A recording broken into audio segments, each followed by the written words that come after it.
Alô, tudo bem? Vamos retomar aqui os nossos vídeos e hoje nós vamos falar sobre a salvação em Cristo Jesus. Primeiro, a gente precisa saber, estabelecer alguns elementos. Esse é o primeiro vídeo que eu vou falar sobre a salvação. E na próxima semana eu vou fazer um outro vídeo sobre a ordem da salvação. Então, a primeira coisa que a gente deve fazer é responder algumas perguntas. E as perguntas, a primeira pergunta a ser feita é: de que nós precisamos ser salvos? Precisamos ser salvos de quê? Embora seja assim um tanto quanto, ou talvez até muito antipático dizer isso, principalmente nos tempos que nós vivemos, tempos de politicamente correto, né? Mas é preciso ser dito.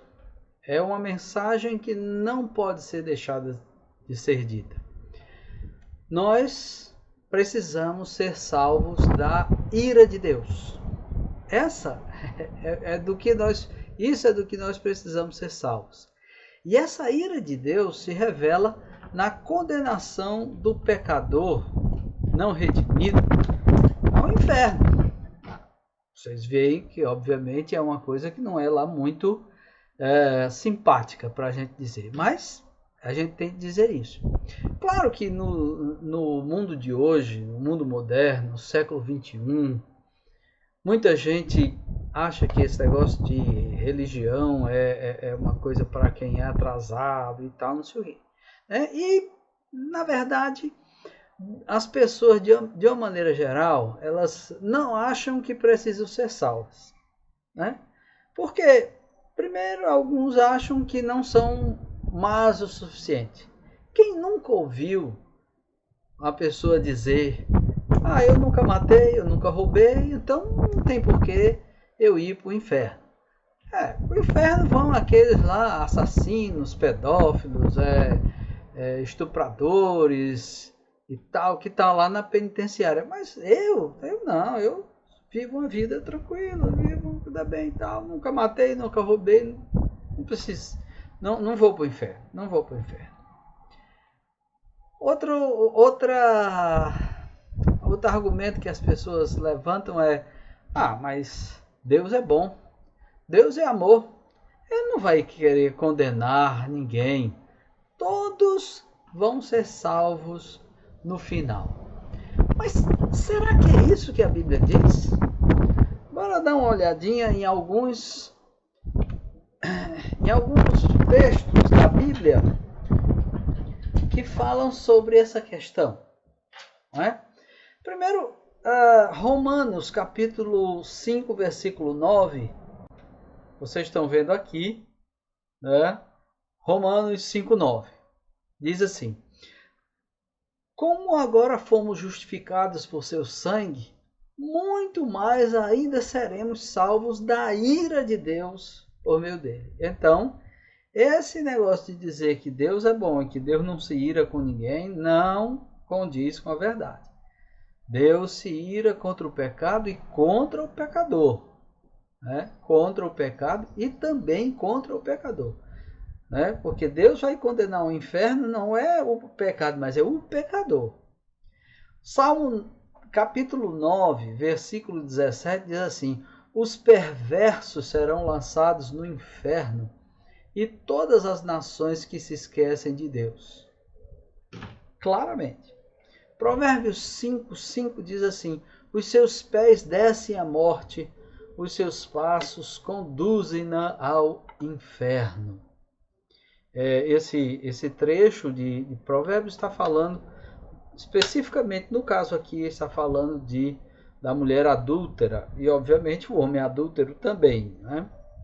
Apocalipse, capítulo 20, versículo 15, diz assim: se o nome de alguém não foi encontrado no livro da vida, este foi lançado no lago de fogo. Mateus 25, 41 diz assim: Então ele dirá aos que estiverem à sua esquerda: Malditos, apartem-se de mim para o fogo eterno, preparado para o diabo e os seus anjos.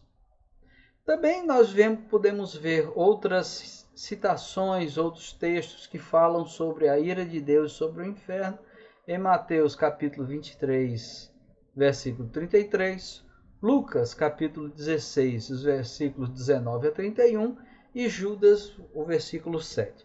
Gostaria de falar rapidamente sobre Lucas capítulo 16, 19 a 31. É um trecho muito longo, eu não vou ler para vocês, mas vocês podem ler na sua Bíblia. É o relato sobre o rico e Lázaro. Lá, Jesus fala explicitamente que Lázaro morreu e foi para o seio de Abraão, que é uma forma, digamos assim, poética de falar sobre o céu, sobre o paraíso. É o seio de Abraão. E o rico morreu e foi para o inferno.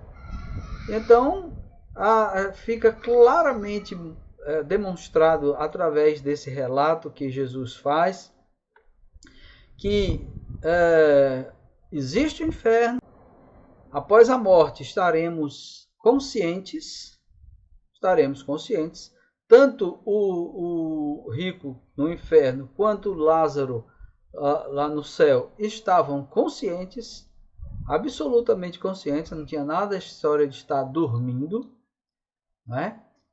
E também o texto deixa claro que é impossível o retorno, tipo alguma coisa como reencarnação. Então esse texto de Lucas 16, 19 a 31 é muito elucidativo nessas questões, certo? A segunda pergunta que nós precisamos responder é: por que nós precisamos ser salvos? Por quê? Qual a razão?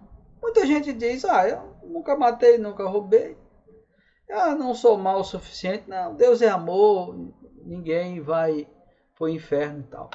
Mas o que a Bíblia diz sobre isso?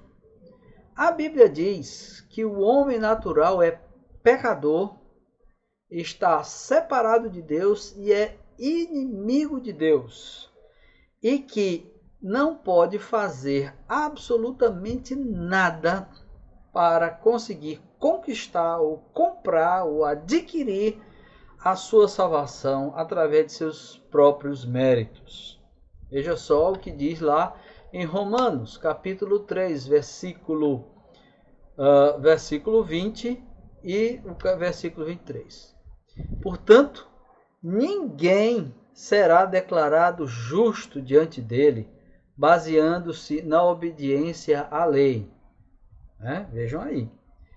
Pois é mediante a lei que nos tornamos plenamente conscientes do pecado, pois todos pecaram e estão destituídos da glória de Deus. Efésios, capítulo 2, versículos de 1 a 3, nos diz assim: Vocês estavam mortos em suas transgressões e pecados, nos quais costumavam viver, quando seguiam a presente ordem deste mundo, e o príncipe do poder do ar, o espírito que agora está atuando nos que vivem na desobediência, ou seja, o espírito o diabo está atuando naqueles que vivem na desobediência. Anteriormente, todos nós também vivíamos entre eles, satisfazendo as vontades da nossa carne, seguindo os seus desejos e pensamentos. Como os outros, éramos por natureza merecedores da ira. Aquele que ainda não experimentou o novo nascimento, aquele que ainda não experimentou o encontro pessoal com Cristo, está nessa situação. Permanece nessa situação que o texto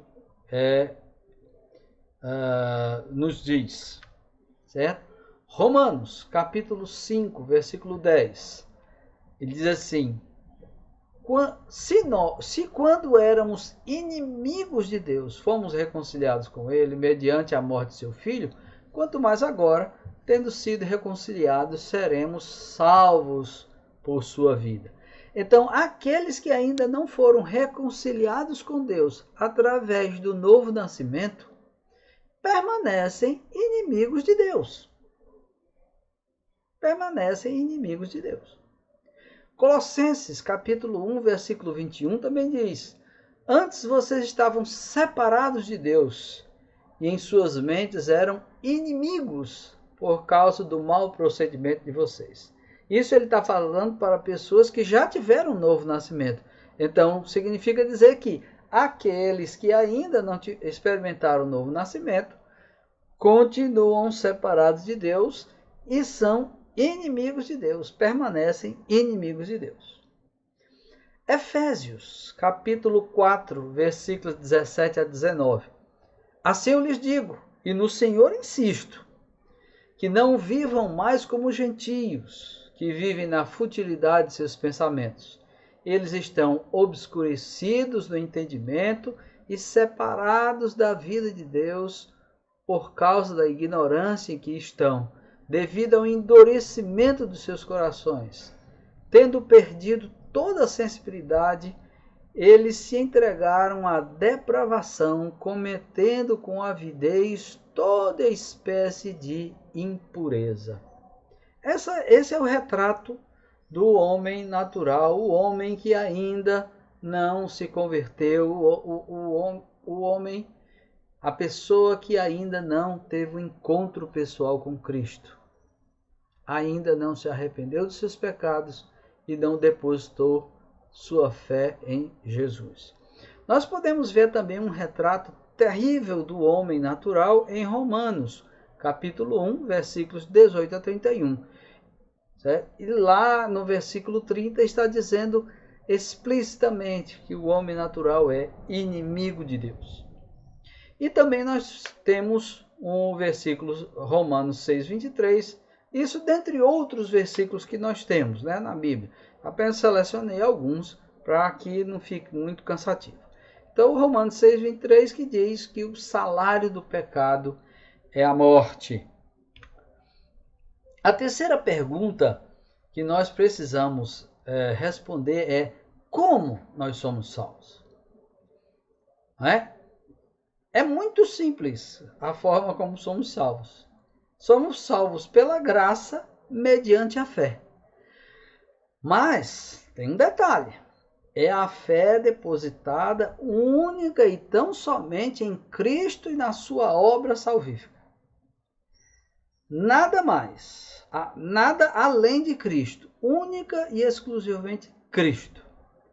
Não se trata de ter fé em Jesus e mais alguma coisa, quer sejam obras, quer sejam santos ou quer sejam qualquer outros mediadores. É crer que o sacrifício de Cristo e só o sacrifício de Cristo é suficiente para operar a nossa salvação. Acrescentar qualquer outra coisa é dizer que o sacrifício de Jesus é insuficiente para operar a nossa salvação. E convenhamos, se a morte de Jesus na cruz, o seu sacrifício em substituição a nós, o sacrifício vicário, que significa dizer em substituição, se o sacrifício do Filho de Deus foi insuficiente, porque precisa de alguma coisa a mais para complementar. Se o sacrifício dele foi insuficiente para nos salvar, o que será suficiente? As nossas obras, nós, tão falhos e pecadores como somos? Negativo, absolutamente não.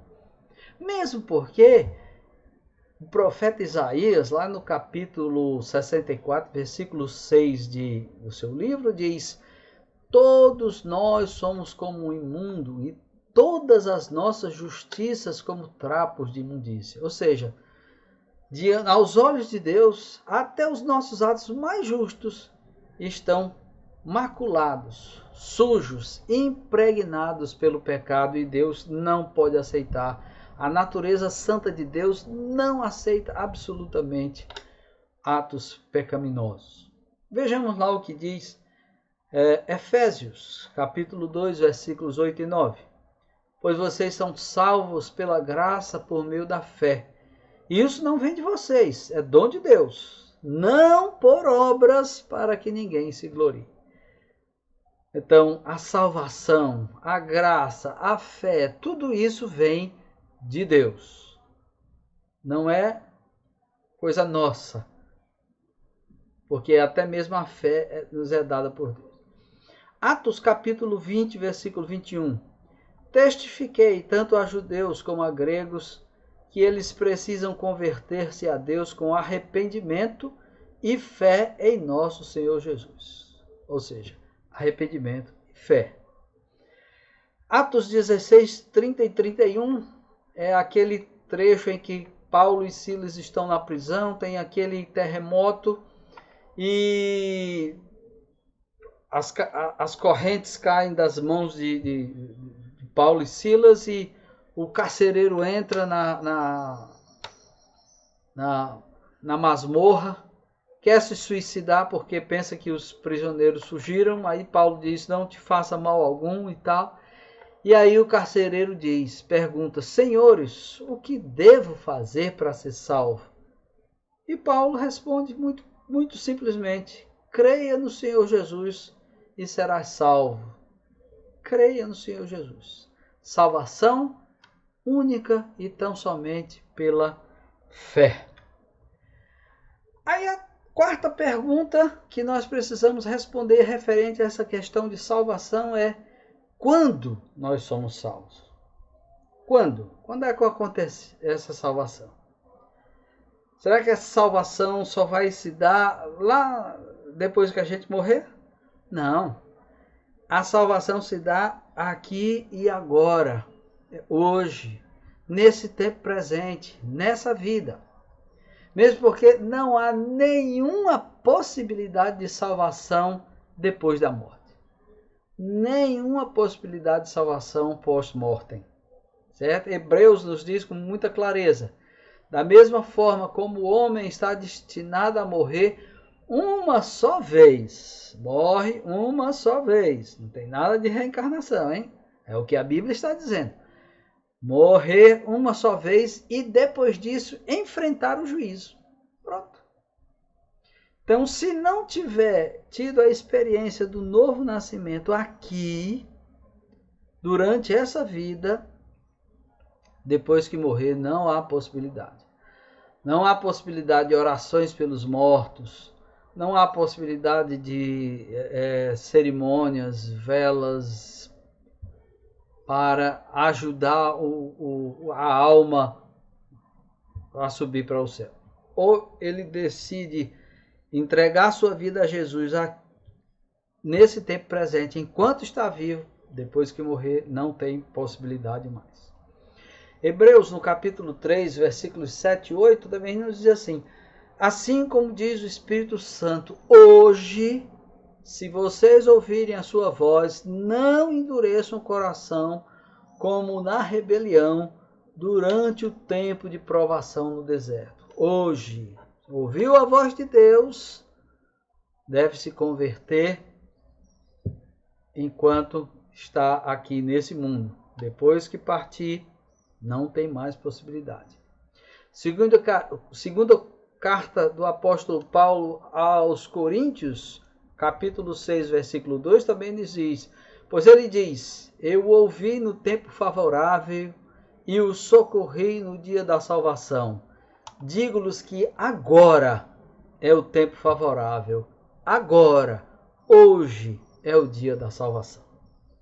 Não deixe para depois, principalmente agora nesses tempos de Covid, né? Ninguém sabe quando a gente vai pegar, se vai sobreviver ou não. Muitos sobrevivem, mas alguns não sobrevivem. Mais uma vez, a questão de Lucas, capítulo 16 a 31, mais uma vez retomando aqui essa questão da salvação. Da salvação que tem que ser que nesse mundo a decisão tem que ser tomada aqui, nesse tempo presente. Depois que morrer, não tem mais oportunidade.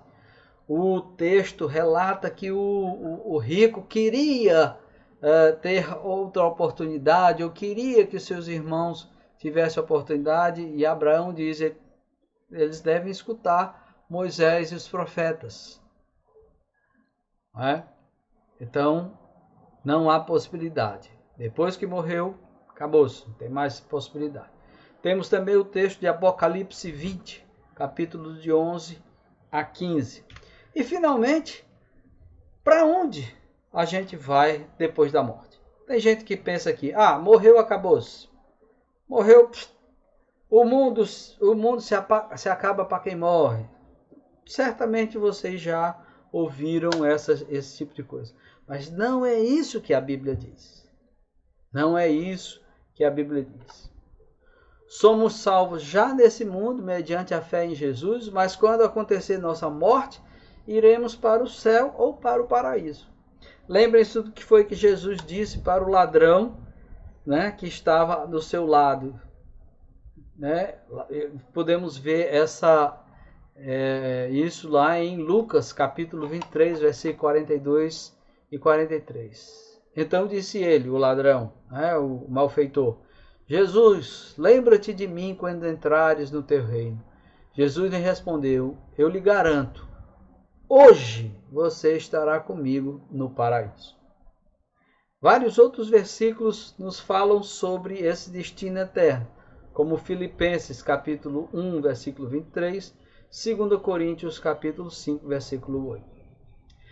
Esse período entre a morte física e a segunda vinda de Cristo é chamado de estado intermediário. E esse estado intermediário a gente vai passar na companhia de Cristo no paraíso. A segunda vinda de Cristo é seguida imediatamente pelo juízo final, conforme nós vemos em Mateus capítulo 24, versículos de 1 a 35, Marcos 13, de 1 a 31 e Lucas 21, de 1 a 36. Confiram aí na Bíblia de vocês. Não é? Então,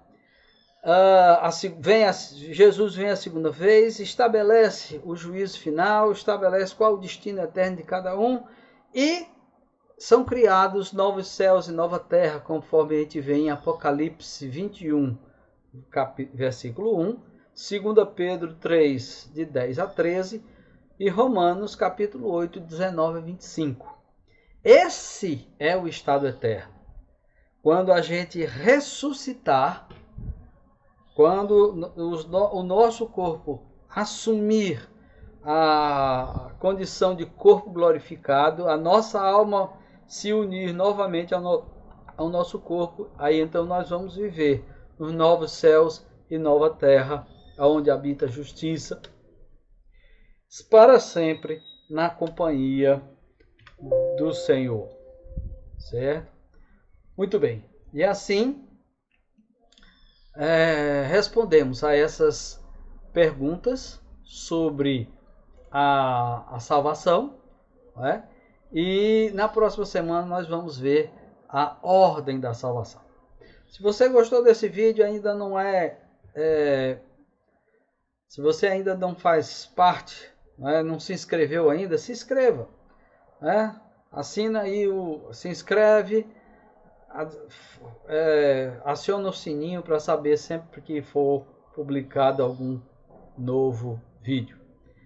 Compartilhe também com os seus amigos, com os seus contatos. Vamos nos ajudar a propagar a palavra de Deus. Obrigado e Deus abençoe a todos nós.